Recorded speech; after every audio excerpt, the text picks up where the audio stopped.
You good? I'm good, man. You go ahead, you get ready, you get prepped. All right. Kind of just ramble and get your mind right. Well, how about we start with you, man? How you doing, bro? And in all honesty, I've been chilling. Nice. I've just been thinking a lot about this year Mm-hmm. and some goals that I have in mind and some things that I want to accomplish, some things that I want to be. Mm-hmm. I've been thinking a lot about our conversation, just about like hospitality and how I can possibly get back into the food and beverage space. Thinking about what that would be like. I've been thinking about also like the whole Founders Hotel situation. Okay. And like what that could possibly be as well. I just no doubt, man, about just possible paths forward. Because of that quote that I sent over to you, man, about how you know being successful at something that we really don't care about, really don't like. That's kind of where I'm at right now. Like I'm very much so one of our star players on our team, like the younger player on our team.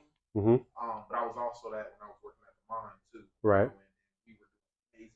I loved going and working there. So I'm hoping that, in 2026 that becomes a thing and then my absolute best self can make another appearance.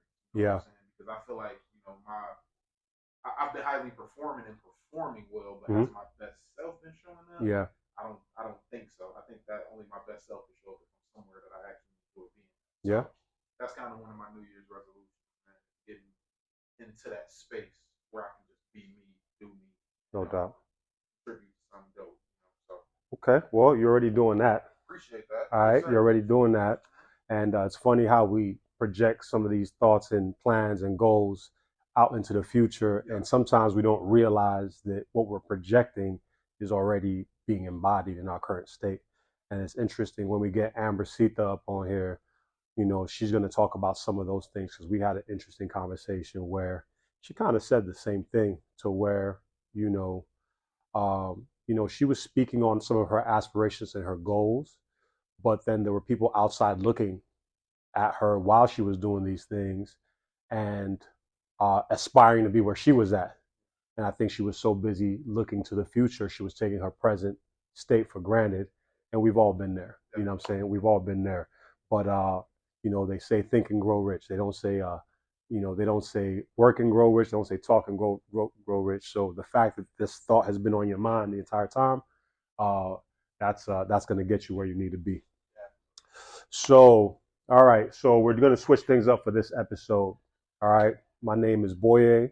I am the spook who stood on the roof. And this is episode 2 of the Cultural Cachet Podcast. All right. We're back at it again.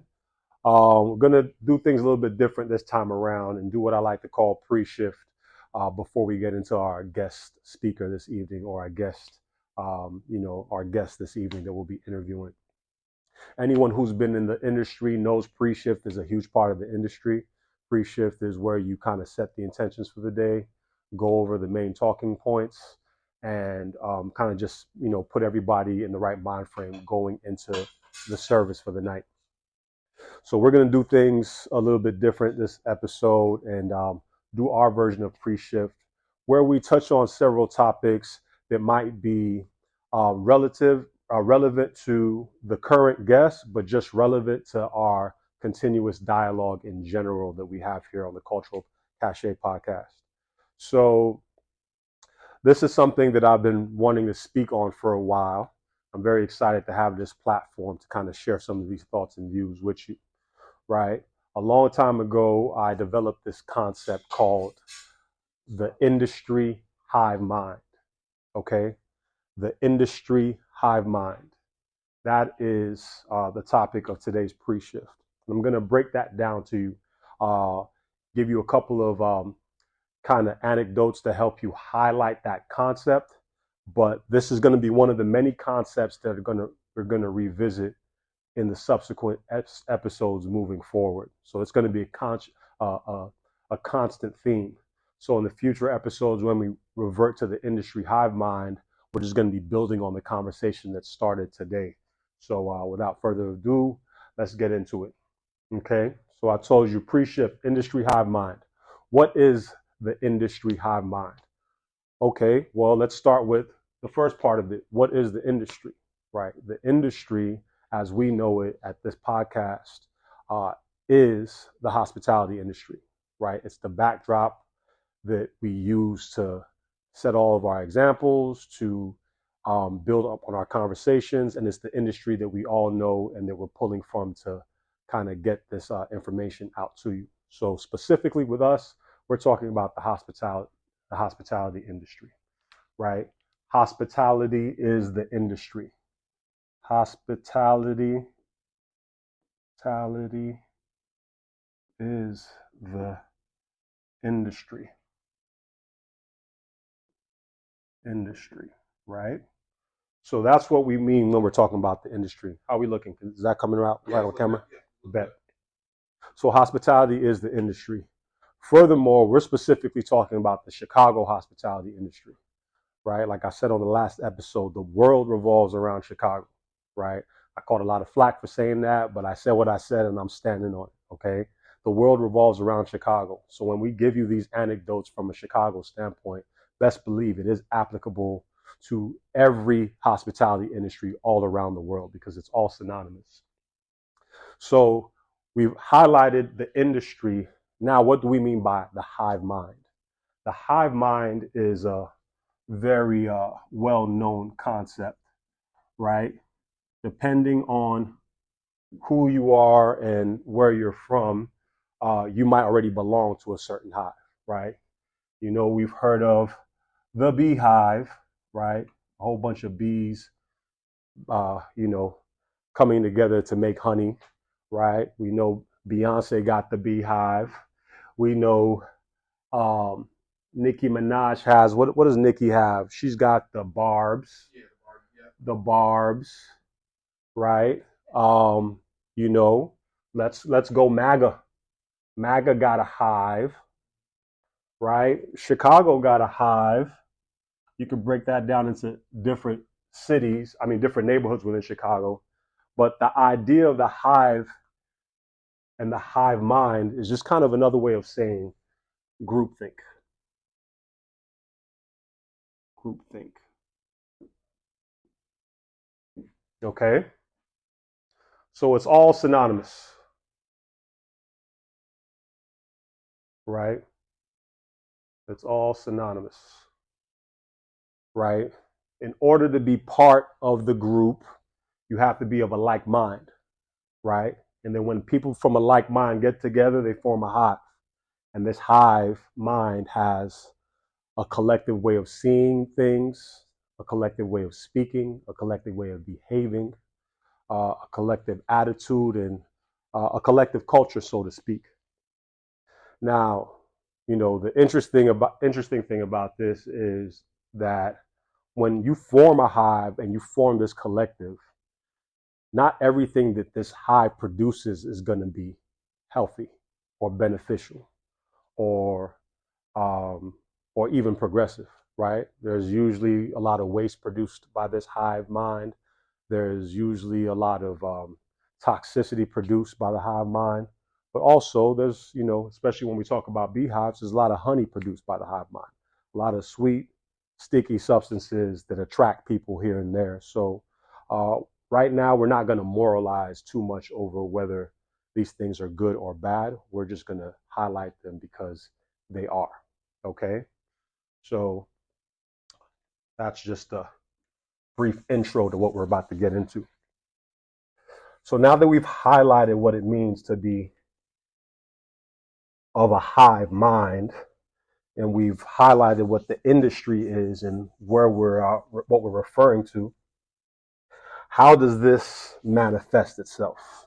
Okay, am I good on the angles still? you are good on the angles. Yeah. How does this manifest itself? Okay, there is a plethora of different ways that the hive mind manifests itself, but tonight we're just going to focus on three. I've got three, you know, really common ways that the hive mind manifests itself in the hospitality industry. Some of you might agree, some of you might disagree, but I promise you, once I start to break it down, you'll know exactly what I'm talking about. So the first example of the hive mind playing out in the hospitality industry, I'm going to show you right now.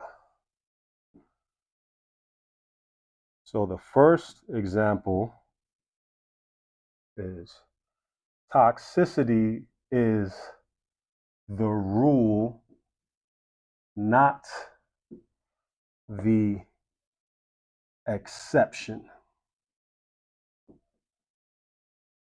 Okay? Let that sink in for a little bit. All right? Toxicity is the rule, not the exception. What am I talking about here? Okay, everyone's heard the phrase toxic work environment. Everyone is probably familiar and has worked in a toxic work environment. And it's always ironic to me because I've worked every kind of environment, definitely a lot of toxic environments. But you've ever been in a workplace and, obviously you go through the interview process and everyone's talking good during the interview process. HR's talking good, your hiring manager's talking good, and you may or may not, buy the lie and be like, this is a great place to work. Then you start working there and then you start learning all the dirty secrets that have been hidden in the back. Who's sleeping with who's got nepotism, who's cheating the system, who's a hard worker, who's slacking on the job, et cetera, et cetera. It goes on forever, right? It's so much so that people have kind of come to accept that, especially in the industry, that your workplace is going to have a severe level of toxicity, right? This is what happens. These are the things we talk about when we get off of work and do happy hour or do late night shifties and start drinking and then bitching about this, that, and the third, right? Because we've been conditioned to think in order for you to be a part of this industry, you have to accept a certain degree of toxicity. Now, while it's easier said than done to actually avoid it, the truth is it doesn't have to be that way, right? And how do you actually go about avoiding it and, circumventing these toxic work environments? There's several ways. One, you can leave, right? That's one way to circumvent a toxic environment. Another way is, as hard as it may seem, you can not be toxic yourself. Not be toxic yourself. Or the last way is you can create your own work environment.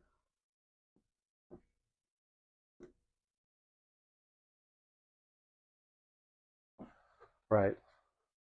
Now, creating your own work environment is easier said than done. Okay. Not everyone can just go build a restaurant or build a bar or build a hotel.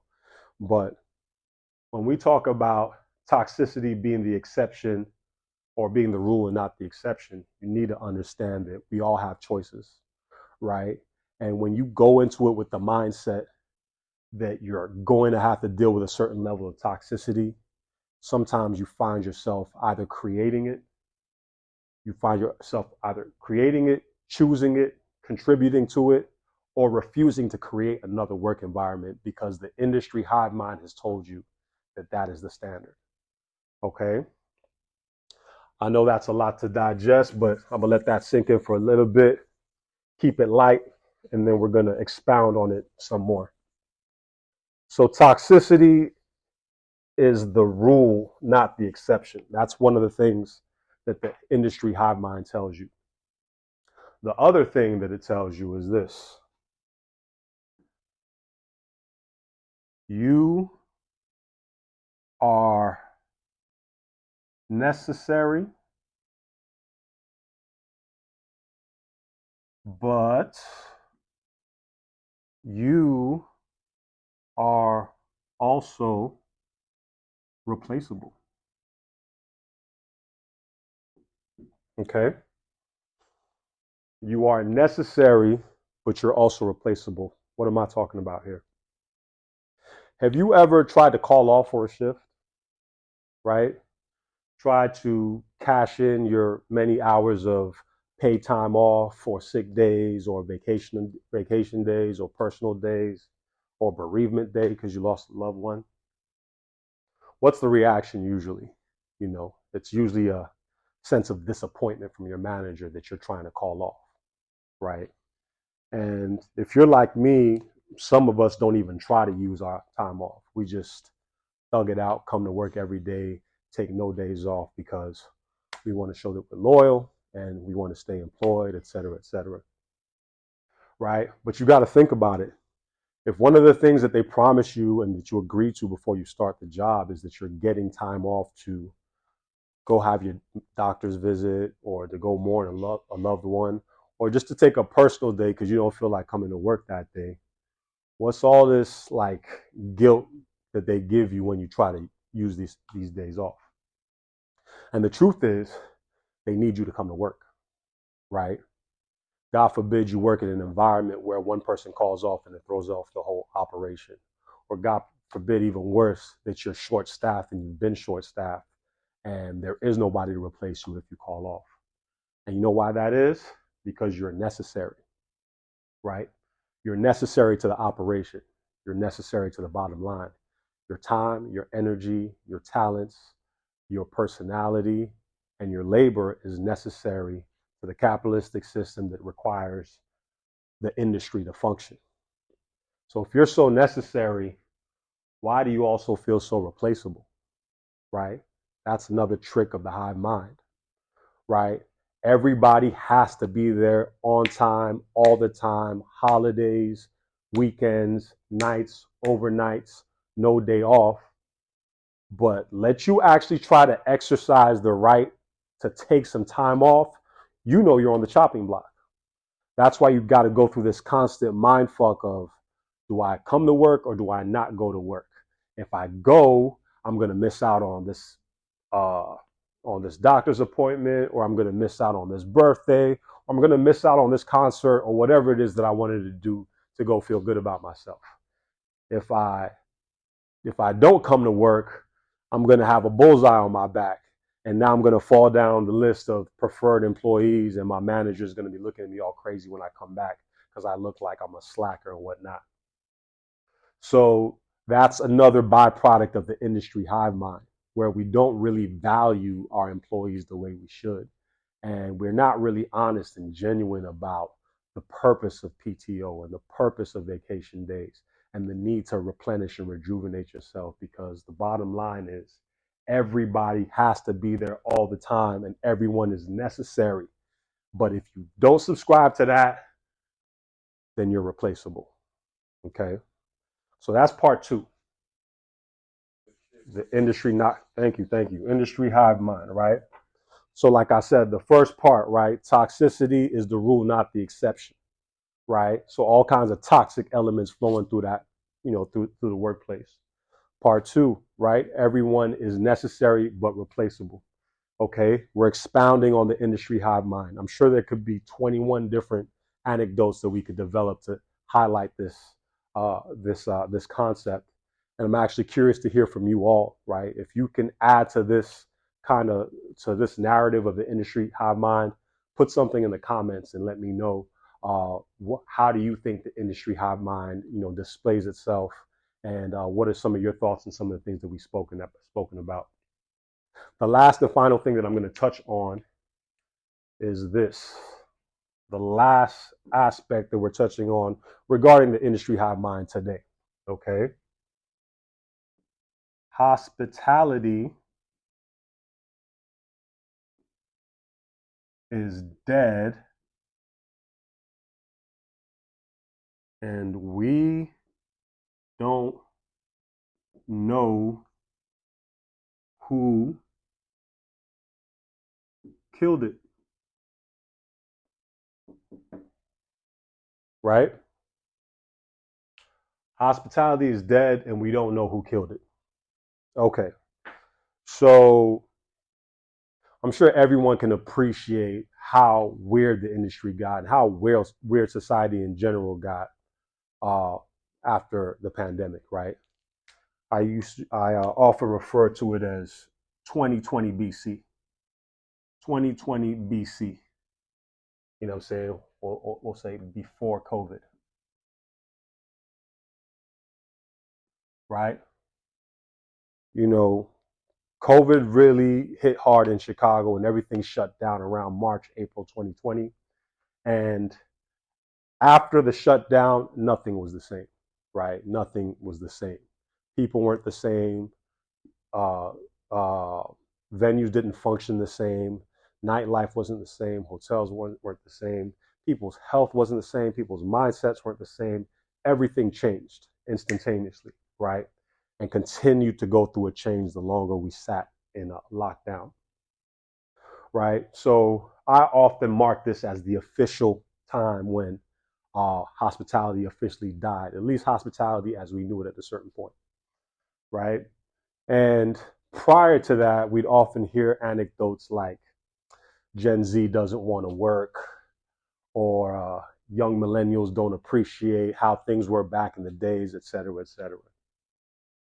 But I often say this: if the older generation and the OGs were the custodians of the industry, right, and they're the ones setting the precedent for the next generation, whatever we got as a result of that is still your fault, right?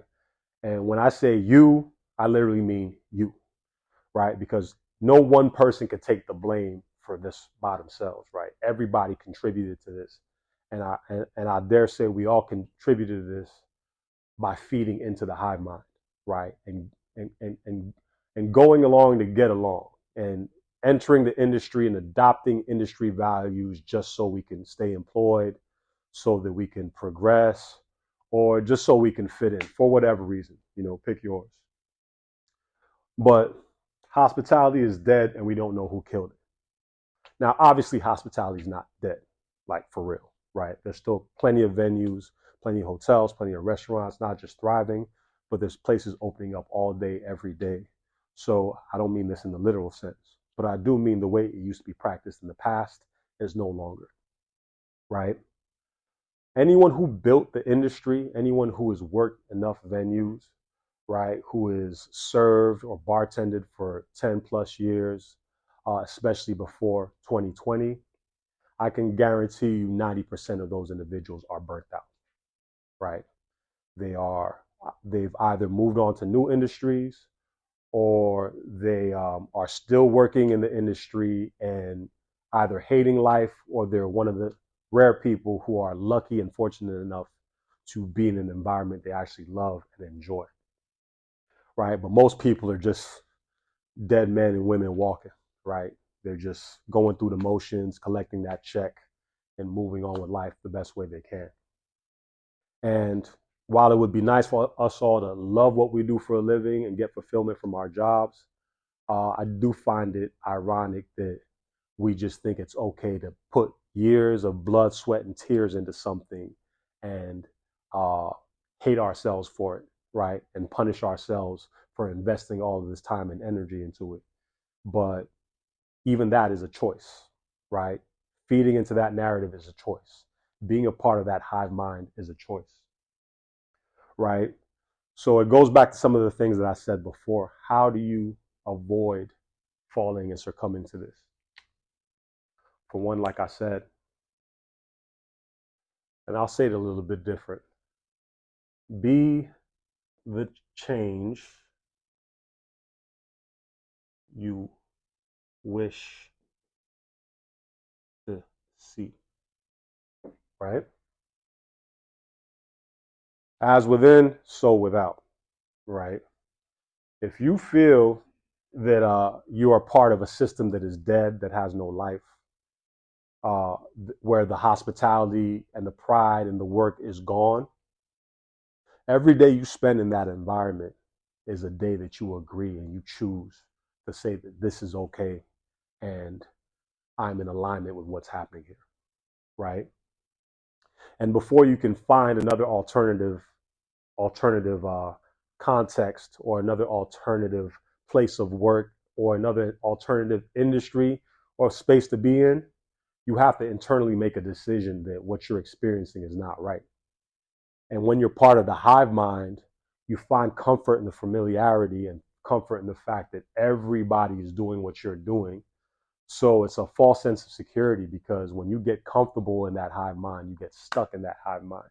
And it's not, like I mentioned before, it's not always healthy. It's not always beneficial. So in order for you to circumvent it, you can't look for your manager or your coworker or life to give you permission to think elsewhere and be a part of a different system. You actually have to actively agree with yourself that this is not okay, and that I can change this and be a part of something else. Right? So be the change that you want to see if you want to escape the industry hive mind. Right? As far as, all right, I feel like I need a pause. I'm starting to feel like I'm rambling a little bit. You good? Yeah. You're cooking. Yeah. Cooking, man. You want to close it out? Close it out. Yeah. And we don't know who killed it. Right? We don't know who killed it. So obviously, when you're working in the hospitality environment, right, there's a pecking order, right? You've got your line staff, you've got the back of the house, you've got the support staff, you've got the bartenders, you've got the SAs, you've got the bar backs, you've got your floor managers, you've got your uh, managers, directors, beverage managers, et cetera, et cetera. There's a pecking order, obviously. And the lower you are down the totem pole, the harder it is for you to actually be the change that everybody sees, right? But it is imperative that you stay consistent and you continue to be that embodiment, because it gives you multiple options. For one, it allows you to stand out. I'm going to erase some of this.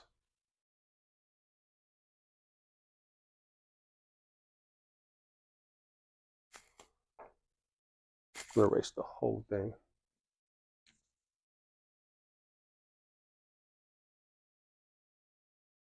Okay. When you're the change that you want to see, it's going to do several things. Allow you to stand out, right? This is an industry that's heavily built on reputation, right?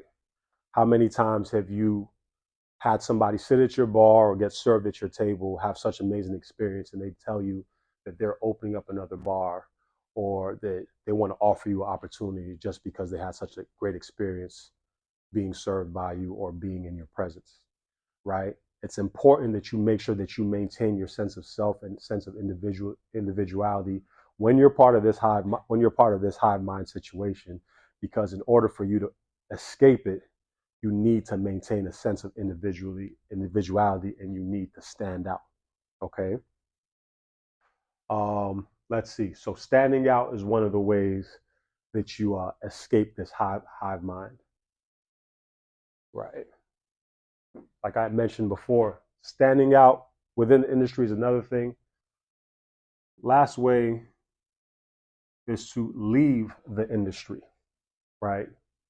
If you've gotten to the point where you don't see any hope, you have been tore down and beat down, and you can't stand it anymore, every day that you stay in the industry is like a death sentence for you. And sometimes there is no alternative than just to leave. Now, where do you leave and where do you go? That's kind of a different story, right? But if you don't leave, you're going to be part of this dead narrative of the hospitality industry that we've been talking about. So leaving sometimes is the best way to go. Leaving is an option, right?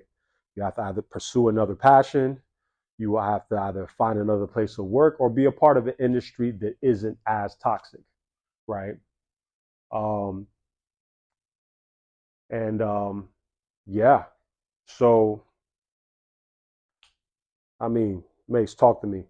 Kind of drawing a blank. I need a little bit of feedback. You all good, man. Yeah. When you talk about leaving, Mm-hmm. I was both one and two. Okay. It's crazy. Okay. I was somebody who was in a very toxic work environment, and one of the things that made that contributed to the hive mind, I would say, is that when someone in the hive is of influence, so whoever that queen bee is, or that king bee is, when they don't like another bee in the hive, all of the other bees feel like they need to gravitate toward that queen or king bee and not like that person as well. For a sense of safety and protection. A sense of safety for themselves. Absolutely. Very much so where I started to be like, okay, well, I'll be the standout. I'm going to defend this little person. And me defending this little person made me be someone else who was alienated in that space. Absolutely. Although I had no